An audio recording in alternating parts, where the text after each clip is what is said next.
아무리 어두운 밤이라고 그래도요, 작은 후라시 하나만 있으면요, 그 어두운 밤길을 걸을 수가 있습니다. 아무리 칠흑같이 어두운 시대다 하더라도요, 빛이 있으면 그 어둠을 몰아낼 수 있다라는 것이죠. 세계 역사를 보면 중세 천년은요, 암흑기다라는 그러한 이야기를 합니다. 왜 암흑기일까요? 이 중세 천년은 하나님의 말씀에 무지하였고요, 하나님을 예배하는 데 무감각했고요, 하나님의 은혜를 경험하는데 온전히 그 은혜를 경험하지 못하는 무경험의 시대가 아니었나, 이러한 생각이 들어요.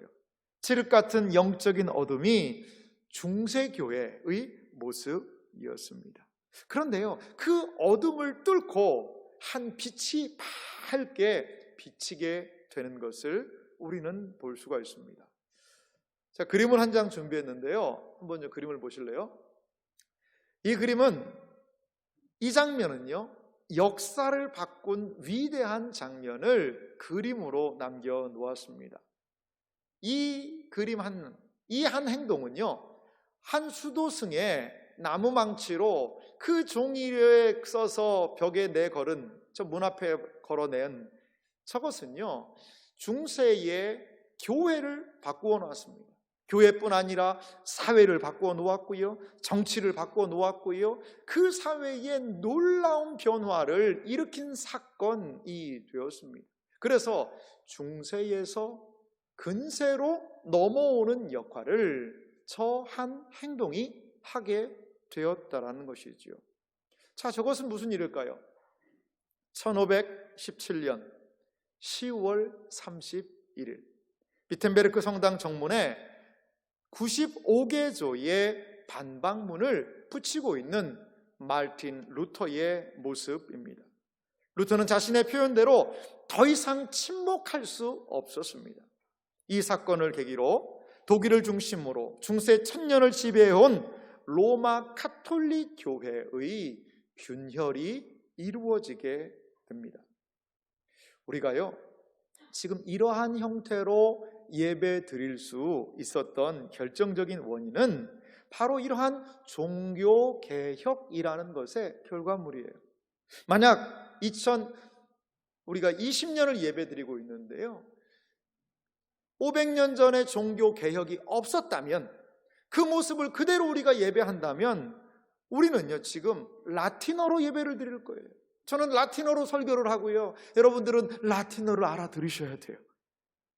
종교개혁이 없었다면요, 우리는 찬송을 부를 수도 없습니다.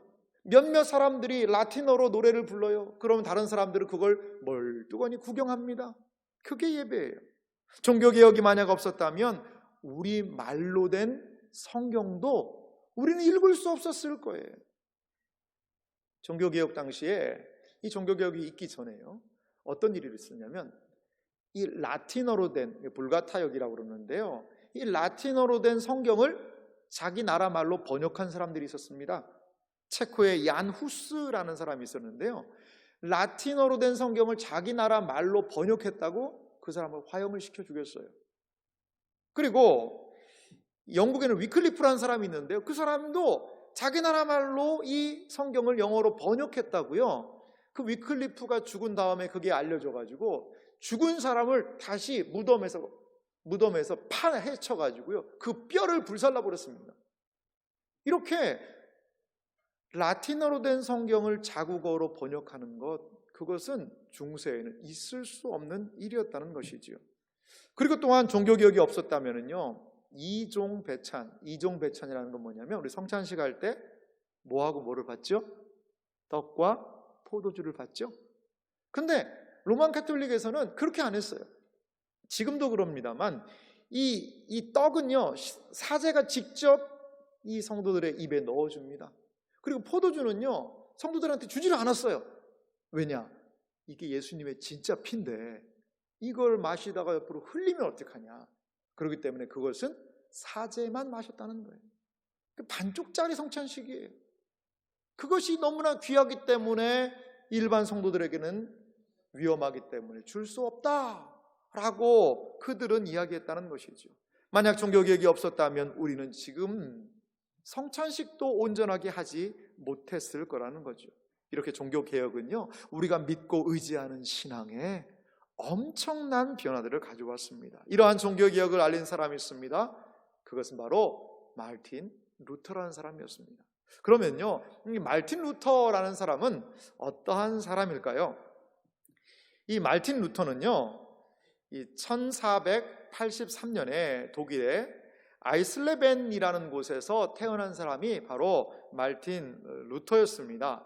이 루터가요, 1483년에 태어났으니까 지금으로 말하면 참 우리한테 감각이 좀 많이 없지 않습니까? 그래서 제가 우리나라 역사를 좀 찾아봤어요. 루터 사진 한번 보면은요, 이 우리나라 역사를 찾아봤는데, 이 루터가 태어났을 그 해 1483년 어간에 우리나라에서 있었던 일은요, 세종대왕이 1443년에 한글을 창제합니다. 그리고 1450년에 세종대왕께서 돌아가셨거든요. 그러니까 루터하고 한 40년 정도, 그 시대쯤이죠. 세종대왕이 정확하게 우리나라 역사를 보니까 성종 14년 때더라고요. 그때의 독일에 이 마르틴 루터라는 이 사람이 태어났다는 거죠. 이 루터의 아버지는 광부였다고 그래요.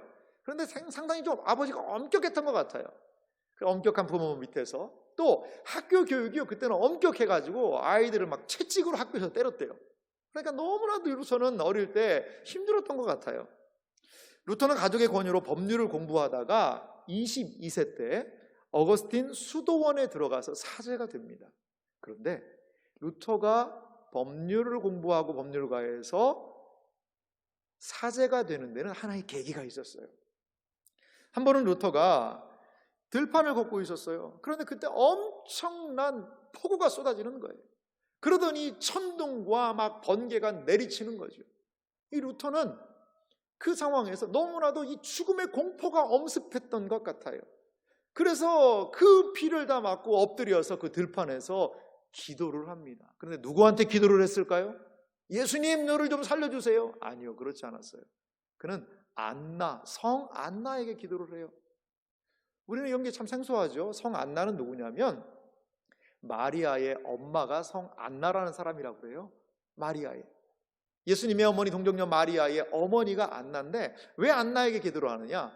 광부들을 지키는 수호 성인이라는 게 있다고 해요. 우리는 수호 천사 이런 얘기를 하는데, 그 중세 당시에는 우리를 지켜주는 수호 성인이 있다는 거예요. 그 성인이 바로 안나였어요. 그러니까 독일 아버지가 광부니까 광부의 수호 성인 안나를 그는 알고 있었던 것 같아요. 그러니까 급하니까 안나여, 성 안나여, 저를 도와주셔서 그러면 제가 수도승이 되겠습니다. 이렇게 성 안나한테 기도를 합니다. 폭풍은 그쳤고 그 사건이 있은 지 2주 뒤에 루터는 어거스틴 수도원에 들어가 사제가 되었습니다. 그런데 수도원에, 이 어거스틴 수도원에 들어간 루터의 관심이 무엇이었냐면 구원의 문제였어요.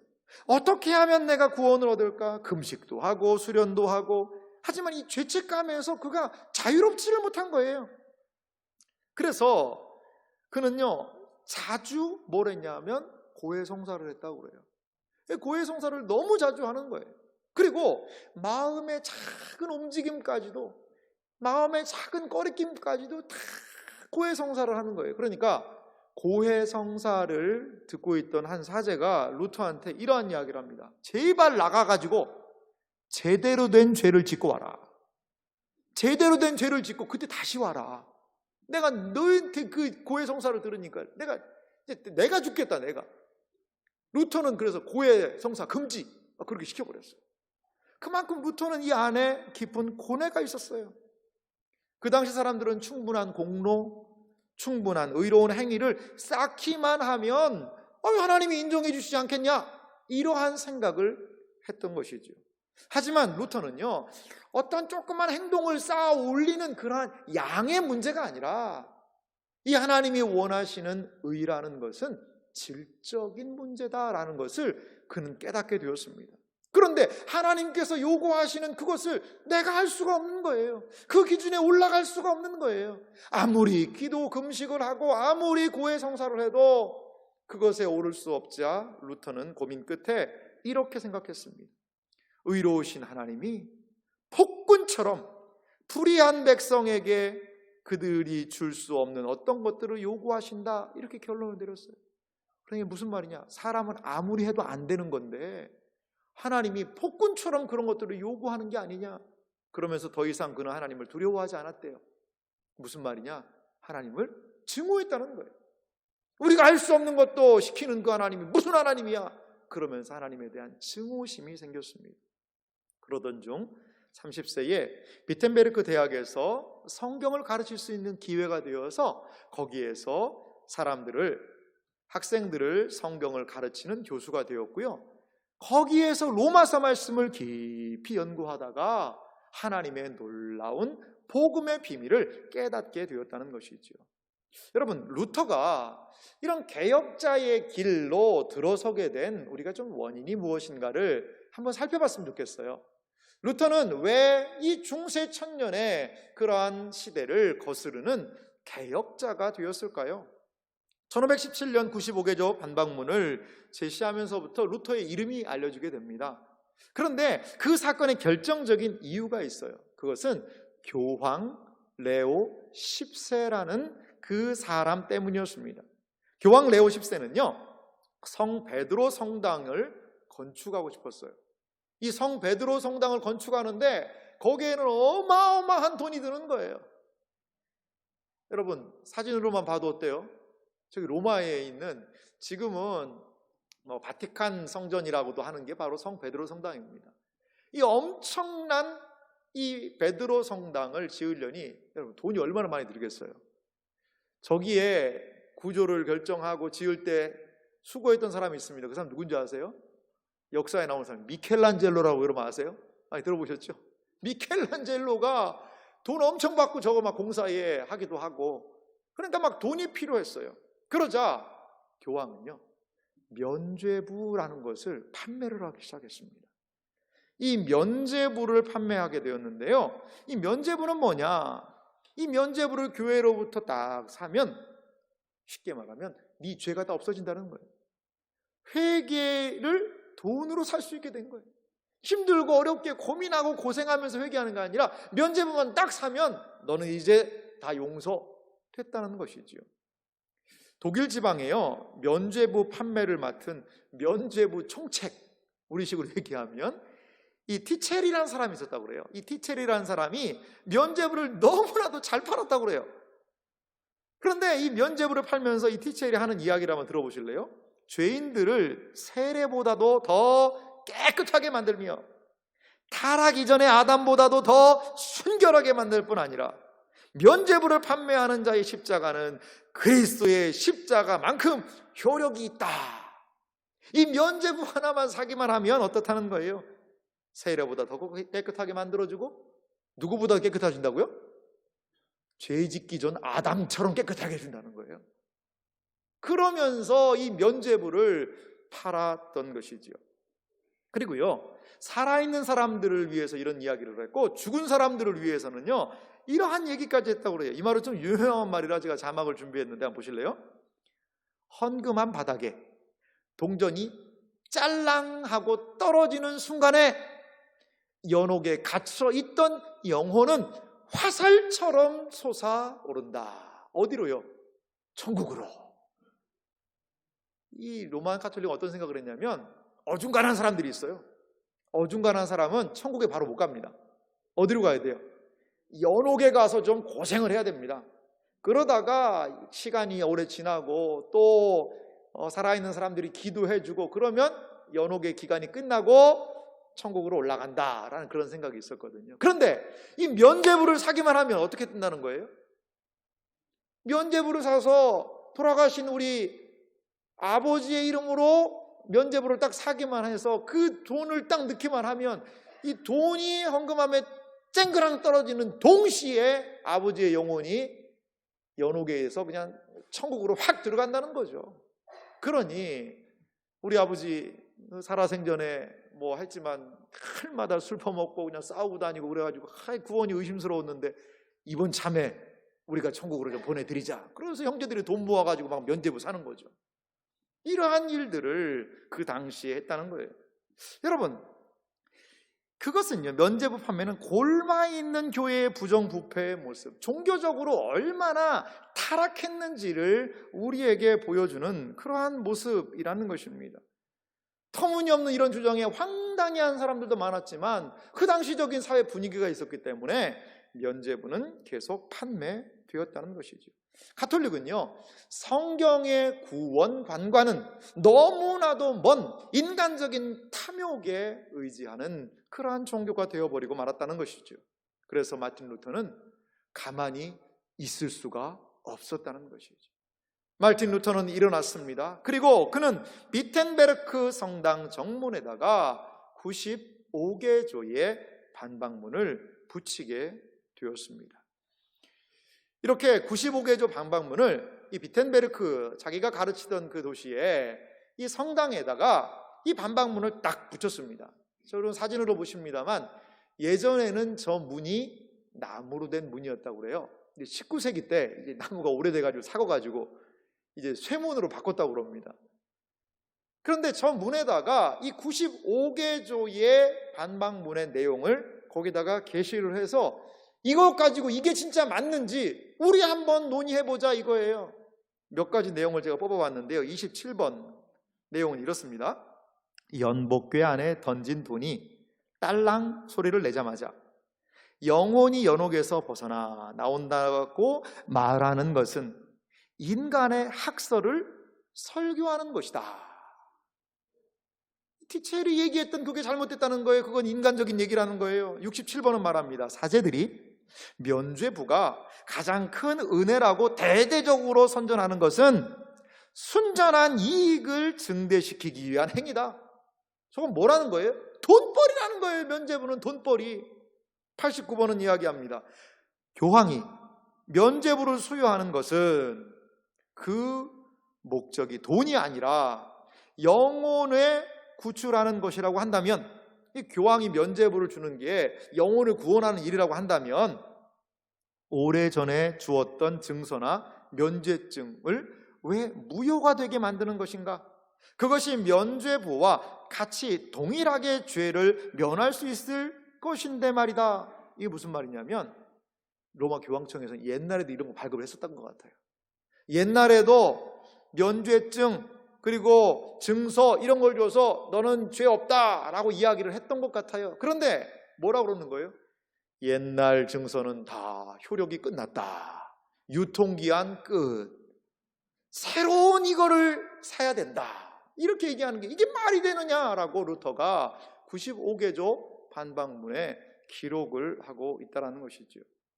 95개조 반박문은요 엄청난 반응을 일으켰습니다. 인쇄업자들은요 처음에 라틴어로 쓰여졌는데요, 그것을 독일어로 잽싸게 번역을 해서 책자로 만들어서 많은 사람들에게 배포를 했고, 그 사람들은 이 내용을 읽으면서 맞아, 루터의 말이 맞아, 그래, 면죄부 가지고 이렇게 해서는 안 된다는 그러한 의식이 일어나게 됐다는 거죠.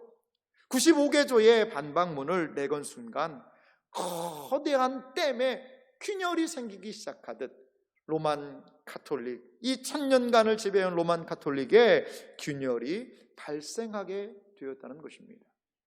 이제 루터는요 지속적으로 이 개혁을 진행해 나갔습니다.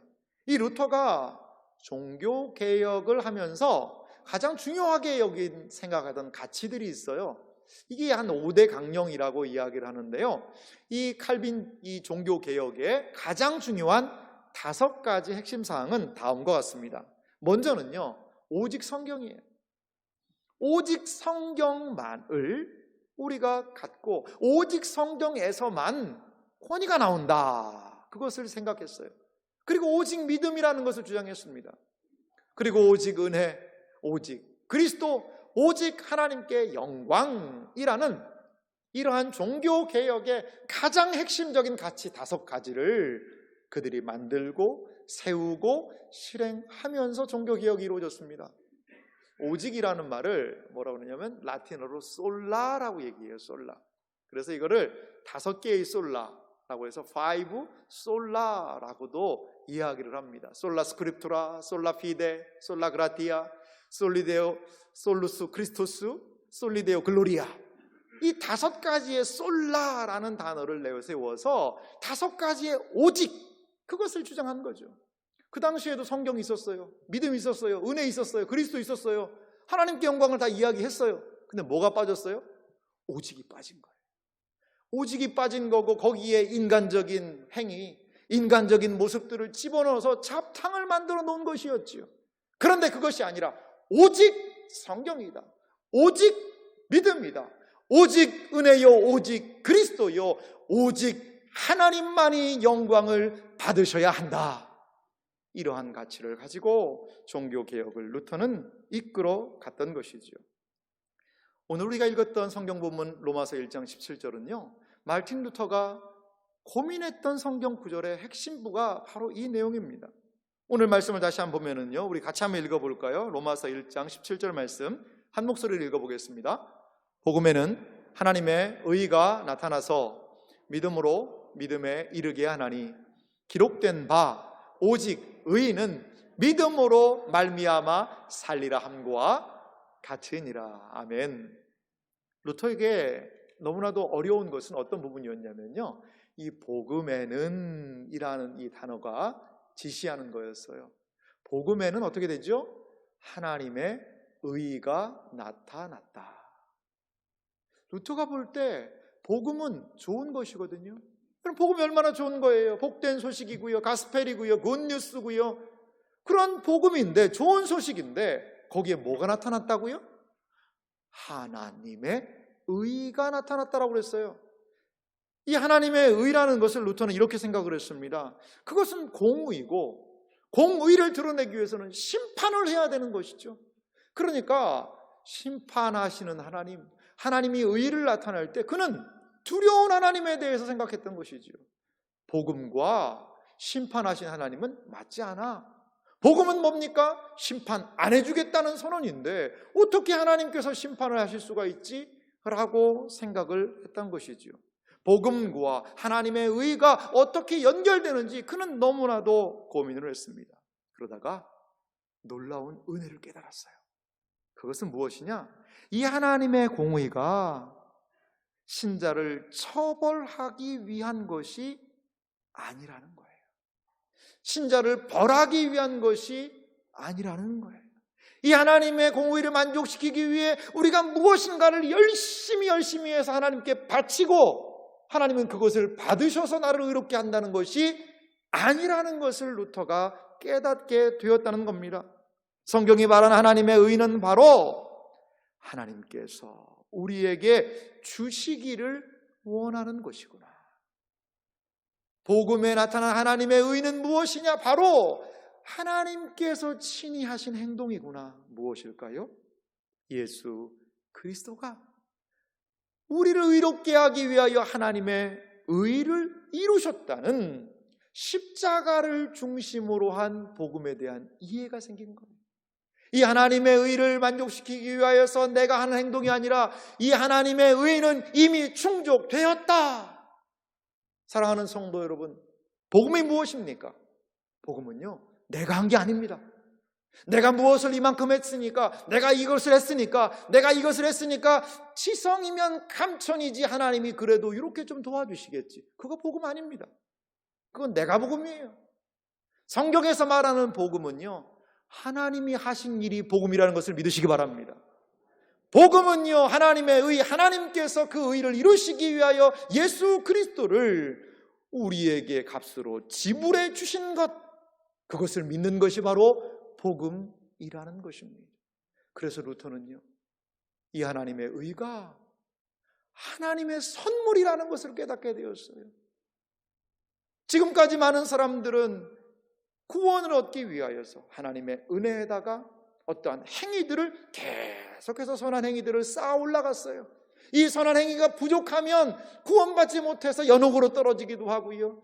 그래서 사람들은 전전긍긍하면서 일평생을 의지했습니다. 그런데 그러한 잘못된 구원관에 루터는 구원은 하나님께 달린 문제다. 하나님 안에 내가 구원이 있는 것이다. 구원을 얻기 위해서 내가 선행을 하는 것이 아니라 나의 선행은 구원받은 자로서 구원의 은혜가 감사하여 하는 행동이다. 라는 것을 깨달아 알게 되었다는 것이지요. 이것을 안 루터는 이렇게 고백을 합니다. 나는 마치 내가 새로 태어난 것처럼 느꼈다. 그리고 천국의 문이 활짝 열린 것처럼 느꼈다. 성경 전체가 새로운 의미를 갖게 되었다. 하나님의 공의라는 귀절이 내 가슴 속을 미움 대신 말로 형언할 수 없는 위대한 사랑의 달콤함으로 가득 채우는 것을 그는 느꼈다는 것이지. 회심을 경험한 루터는 이렇게 고백해요. 하나님의 공의가 두렵고 싫고 증오하고 싫은 것이 아니라 나에게 너무나도 감미로웠다는 것이지. 이 하나님의 공의는 나에게 주신 선물이요 예수 그리스도로 말미암아 커져 주신 은혜라는 것을 그가 깨닫게 되었습니다. 그래서 나를 온전히 의롭게 하는 것은 내가 그분을 믿을 때에 의를 얻게 된다는 이신득의, 믿음으로써 의를 얻게 되는 그러한 구원의 새로운 이정표를 그는 제시하게 되었다는 겁니다. 이러한 루터의 모습에 교황 레오 10세는 루터를 매우 위협했습니다. 교황은요, 천년의 가톨릭 교회를 대항하는 루터를 향해서 뭐라고 막 폄하를 했는지, 멧돼지 한 마리가 주님의 포도밭을 짓밟고 있다. 이 주님의 포도밭은 교회를 얘기하는 거거든요. 멧돼지는 누굴까요? 이 루터를 얘기하는 겁니다. 이 멧돼지라고 막 그냥 교황이 폄하를 했습니다. 그리고 교황이 교서를 내려서 루터의 모든 책을 다 불태워라. 그리고 루터는 교황청의 지도를 받아서 잘못했다고 이야기를 해라. 이러한 교황이 교서를 발부합니다. 그런데 그 교서를요, 루터의 지지자들과 함께 사람들이 보는 앞에서 막 불태워버립니다. 교황과의 전면전을 선언한 거죠. 그러는 상황에서 어떤 일이 벌어졌냐면 이 보름스라는 곳에서 큰 회의가 벌어졌습니다. 루터의 문제를 다루기 위해서 많은 사람들이 모인 거죠. 그 회의를 주재한 사람은 바로 다름 아닌 그 당시 신성 로마 제국의 황제인 찰스 5세라는 사람이었어요. 그 찰스 5세와 더불어 많은 독일의 제후들이 그 자리에 함께 했습니다. 그러면서 물어보는 거예요. 루터, 이 책이 네가 지은 책이 맞느냐? 맞습니다. 그리고 이것보다도 더 많은 책을 썼습니다. 너는 너희의 책의 내용과 주장을 철회하라 라고 이야기를 합니다. 그러자 루터는 이렇게 황제 앞에서, 그 수많은 사람 앞에서 당당하게 대답했다고 그래요. 나의 양심은 하나님의 말씀에 의해 사로잡힌 바 되었습니다. 나는 처리할 수도 없으며 처리하지도 않겠습니다. 하나님이여 나를 도우소서. 루터의 양심, 하나님의 말씀을 받아든 그의 양심과 하나님의 말씀에 사로잡혀서 결코 이 내용을 철회할 수 없다라고 루터는 그렇게 이야기를 했어요. 그리고 그는 기도해요. 하나님이여 나를 도우소서. 보름스 회의는요, 다른 것과 같은 사항으로 이 결정을 하는 것을 볼 수가 있습니다.